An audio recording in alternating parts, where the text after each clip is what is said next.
po ba kayong tularan ng mga kabataang Pilipino? At ito ba sa tingin ninyo ang kaugalian na kailangan ng isang mamumuno po ng Pilipinas? Mayor, meron po kayong 90 seconds, sir. Yes, most of it are true.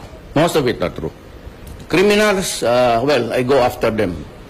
As long as I do it in accordance with the rules of law, I will continue to kill criminals. And the President will order the killing as long as it is, I said, the exercise of performance of duty in accordance with law. I will use the military and the police to go after criminality and drugs. It's flooding the country. Hindi ako papayag ng ganun. Totoo yun. Well, I do not deny anything. Sa pangalawang bahagi po nung tanong, sa palagay niyo ba dapat kayong tularan ng mga kabataang Pilipino?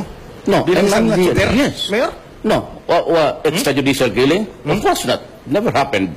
But killings, yes.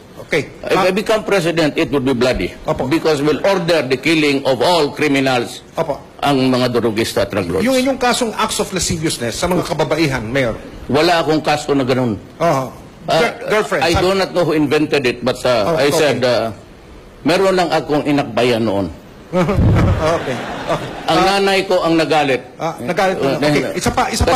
Mayor, sabi niyo may mga girlfriend kayo. Dapat Totoo. pantularan yan ng mga kabataan. Well, kung hiwalay ka sa asawa, doon gawin mo sarili mo.